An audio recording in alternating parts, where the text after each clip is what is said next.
Hello, everyone. It is Tuesday afternoon at 3 o'clock, and we all know what that means. It is Tuesday tea time. I welcome everybody who comes in today to visit with me. I'd like you to put a comment in the comment box below so that this comments stick around. These ones on the side go away, and I can't access them. Look at my arm. I just woke up with that yesterday morning. Very nice. Got it all over me. It's probably an indication that I'm not taking my puffers properly. Oh, Lord. How's everybody this week? So, today I wanted to talk to you about insomnia. As if anybody needs to talk about this, because I think that we all suffer from insomnia to some degree, right? And it's different for some people. Hi, Fred. Hi, Janice. It's different for some people, or the severity of it is different for some people than it is for others. Myself, I have always had a problem sleeping, and that's probably got more to do with Beverly. How are you? Kathleen, nice of you to join us today. So probably, I think that I have always had some kind of lung disease. When I think back, when I was a child, I was always down with bronchitis and pneumonia. Probably 2 or 3 bouts of pneumonia before I went to school. When we went to school when we were grade 1, we didn't have kindergarten or anything, right?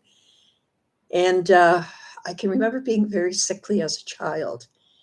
And I also remember being awake at night when nobody else was awake, and it frightened me. It always frightened me. I didn't want to be awake when nobody else was there. I don't know what I was afraid of, but I can remember. So we had a huge house when I was a child. We had a huge house, and we had 5 of us sleeping in one room. So we had 2 double beds and a single bed, and my grandmother slept with us just for a short time because she was we had somebody visiting, and they gave her room. And I can remember waking up in the middle of the night, and I'd see just this little flick of light, which of course was my grandmother waking up and having a cigarette in the middle of the night. You know, they didn't know in those days, and they certainly didn't put 2 and 2 together about what it was like to have a lung disease, or to have. I had bronchitis. They diagnosed it as bronchitis, but I think it was kind of a bit of asthma too. If we looked at it a little closer these days, I think that that's what you would say. So I can remember this little flicker of light in the middle of the night, and she'd be having a cigarette in the room. How cool is that, right? Could you imagine now, with the way that our lungs are right now, could you imagine somebody lighting a cigarette up in the room, especially when you're sleeping? And it would wake me right away, and I would start coughing. And of course, then, your sleep is interrupted and so forth. I was never what you would call a good sleeper. My sleep was always broken, and I would wake up and find it impossible to go back to sleep. So fast forward a couple of years, and guess what? Hi, Norma. Hi, Beverly. I have 2 Beverlys today. And so fast forward a couple of years. And, when my kids were young, and I was running around after my kids, and, doing a full-time job, managing a house, managing the kids, all of that, right? Um, I used to sleep pretty good in those days. In fact, I probably didn't stay up past 9 o'clock on Friday nights, and I'd be like out. It was a really good feeling because I'd be so tired at the end of the day, and then I was able to sleep, get some sleep, and wake up in the morning. I used to get up at 6 o'clock on my day off, and we'd go out to the garden right away. My husband and I would start gardening, and what a life, eh? Then I started to have problems sleeping again. And I remember that first couple of years, that would probably be, I don't know, 10 years ago, maybe more than that. And I noticed that I'm not sleeping, and I noticed that I'm waking up a lot in the middle of the night. And uh, when I wake up for no reason, but I wake up with a start. And then I have a hard time getting back to sleep, right? And this used to happen when I was in the hospital all the time. The nurses and doctors in the hospital have no regard for your ability, your need for sleep, or your ability or inability to sleep. They would talk loud uh, outside of my room. They would wake me up in the middle of the night. And we all know that, you don't go to the hospital for sleep because they don't let you sleep. They just don't. They come in and they wake you up and so forth. When I started to, as an adult, like as a later in life adult, when I started to have problems sleeping, I was like, I don't understand what this is all about, right? And I would be like nights where I was like this, like, oh my God, I can't sleep and I have to get up for work in the morning. And how uncomfortable is that, right? Knowing that you have to get up in the morning, you've got a house to get out to, school and work, and it. You can watch the clock go by 3, 4, 5 o'clock, and then of course at 6 o'clock I want to go back to sleep, right? And you can't because you got to get up, got to go to work, got to do stuff. You got stuff to do, right? That was the first indication that I had COPD, and I talked to my doctor about it, but my doctor, he didn't catch on to lung disease. Like, I don't think he ever got it. He never got that I had a lung disease and what the comorbidities of having a lung disease were, right? I don't think that doctors really know. And I think this is more of a reason why we have to um, talk to doctors and tell them instead of asking, right? So the other problem was when I went to see the doctor, he gave me these sleeping pills that just knocked me right out. The first time I took them, I took one. He said, these are pretty strong, so take one. I took one at, like 8 o'clock at night or 9 o'clock at night. I didn't wake up the next day until 3 o'clock. That's not good, because the other thing is I'm afraid of uh, what would happen if I overdosed on sleeping pills, right? Because your lungs aren't very good. So so uh, now now that I have COPD and I am on steroids, well, not secondary steroids, but steroids that are um, in your puffers in your medication, right? So now that I have that, I it's kind of hit and miss, right? So, anyways, last night I was up all night, and I just couldn't, I don't know why. I just couldn't, get over that hump of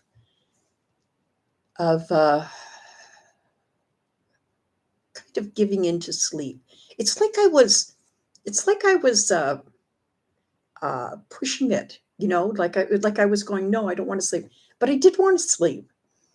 And I'm very careful about not surfing on my phone. I do not look at my phone before I go to bed. It's beside me, but I do not look at it before I go to bed unless I'm reading a book. I read books on my phone because I need the backlit um, in order to see it because my eyes are going. So, last night I went to bed, same thing. Um, so I'm on, the doctor gave me sleeping pills called trazodone. And he said, you take one, and one didn't work. So he said, okay, we'll take two, and we'll see how it goes. And some nights I have a really good sleep, but other nights it's absolutely hit and miss. So nothing happened last night except like I didn't do anything different than I do any other time. But I got into bed. I was tired. And I actually said to my husband, look at this hair that's sticking out at the side here. It's driving me nuts. I said to my husband, turn off the TV and go to bed. So, because we watch a lot of TV at night. Does anybody watch TV at night? I don't know. We do, anyways, especially in the winter. In the summer, not so much. In the summer, we're kind of outside, but in the winter, when there's nothing to do, we watch a lot of TV at night, and we've got our shows and everything. So I said to him, let's turn it off and we'll go to bed. Because we like to go to bed together. We like to. Sounds silly, doesn't it? I mean, we're old married couple. It doesn't matter if we go to bed together, but anyways, we do. And so we got into bed, and I read for a few minutes and turned off the light, and away we go. 12 o'clock comes. 1 o'clock comes. 2 o'clock comes, and I still can't. I'm resting, but I'm not sleeping. And I watch the clock go every hour. I was like, oh my goodness, I can't sleep. Like, what is wrong with me, right? Now, there's two schools of thought on it. One school of thought says you don't get up from bed. Once you're in bed, you stay in bed. And the second school of thought says if you can't sleep within 20 minutes or half an hour, you should get up and do something. So my problem is this. Because I had sudden cardiac arrests, and I had so many of them, right? They come on just like this, like bango. And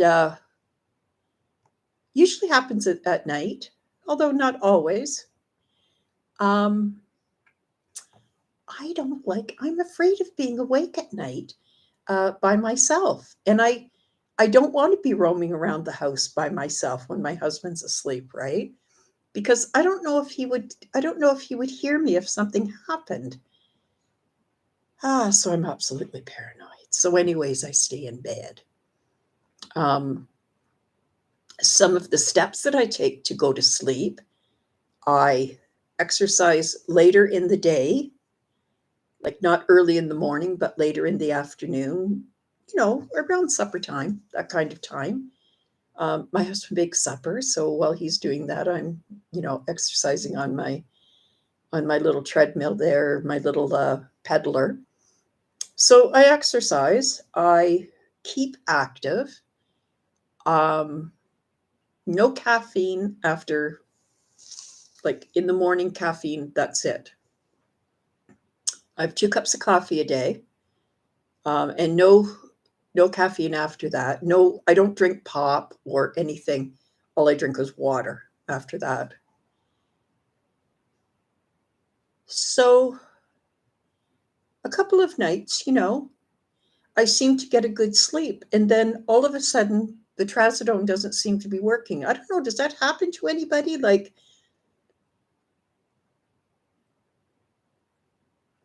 um,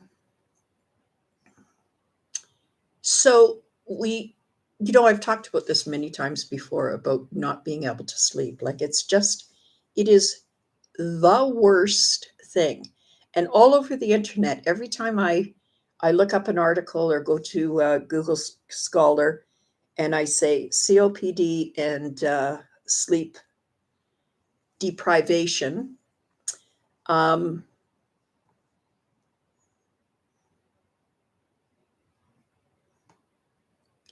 sleep privation, they say, yes, it's very, very common. It's extremely common for people to um, not be able to sleep when they have COPD, but they don't offer any solutions for it. So nothing's been done about it, right?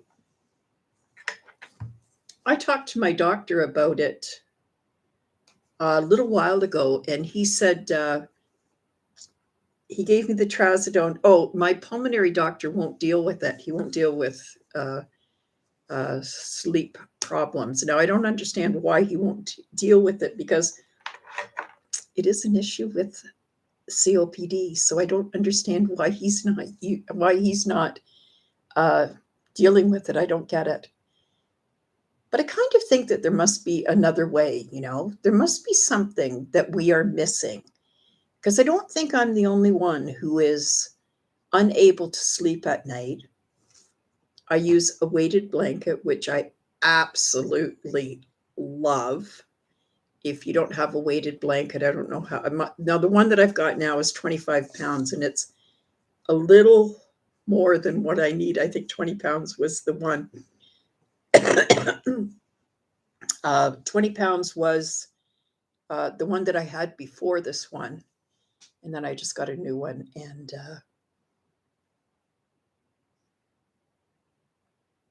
yeah, so I sleep with a weighted blanket. And the reason why is because it's not for the heat, it's for the weight. Um, I love having that weight on me. And it can't be done any other way. I have tried everything. I used to sleep with like 12 blankets on me, um, especially on my feet. And I don't know why, but it is what it is, right? So I have very nice sheets. We only have 3 pairs of sheets, one in the wash, one on the bed, and one extra pair, because I pay so much for my sheets. They're absolutely excellent quality sheets. I sleep with a weighted blanket. I have a bamboo pillow. I think that almost everything that I can do in my room to encourage sleep is there. But man, I wish I knew. Uh, I wish I knew what you could do to actually get a good night's sleep. Is it depression and anxiety? I don't think it is. I don't think I'm depressed. I think last year I was at the tail end of COVID and the restrictions, not being able to see my grandson. But I'm not depressed this year. It's not even bothering me that it's dark out. Um, I don't think I have anxiety, and I don't think that plays a role in it. I think it's just an inability to go to sleep and stay asleep. And you're right, Norma. Uh, I do wake up around 2 o'clock every night, and sometimes I just can't get back to sleep. I don't know why. I don't know why. But I'll tell you what happens. It affects my rise and shine. It affects my ability to get up in the morning. So I had a really important meeting today, and I had to get up. And I got out of bed. I laid there all night and I rested. I thought, okay, if I can't sleep, I'm going to rest. So I got up and I had to go to this meeting this morning, but I could hardly speak. I was so tired and fatigued. So then what happens is you end up staying or having an afternoon nap, staying in bed all day. And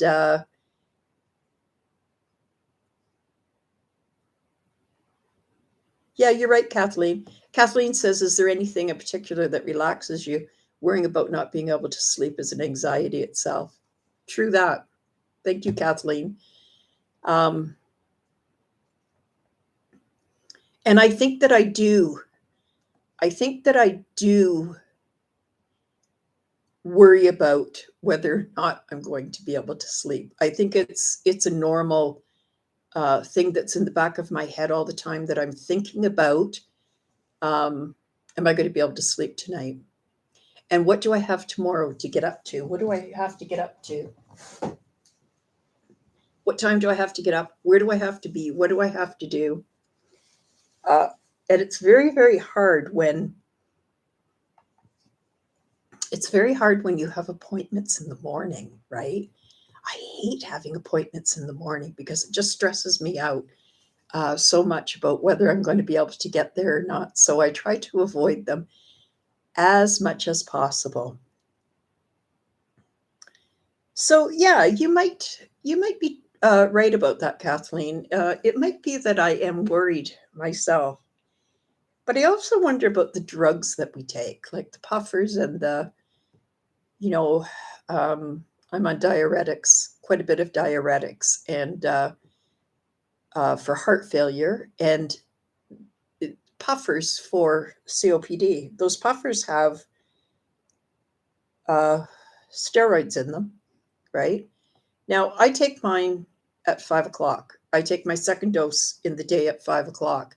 So that leaves me a long time for those steroids to kind of get out of my system. I take 2 melatonin at night. I take 2 trazodone at night, and I still am unable to sleep. So there you go. I know everybody has this problem. I understand that everybody has this problem, and I, uh,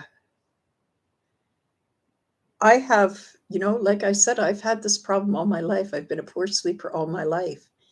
Um, but it does have an effect on our respiratory system, right? I think that um, sometimes you can't catch your breath because you're so uh, you're so diminished with oxygen and everything. So I think it's a real thing that we have, and I think that we need to push our doctors more. I think that the time has come for us to push our doctors enough um, to not be able to say, I'm not dealing with this. Talk to your GP, because I think this is a respiratory thing. And I think that we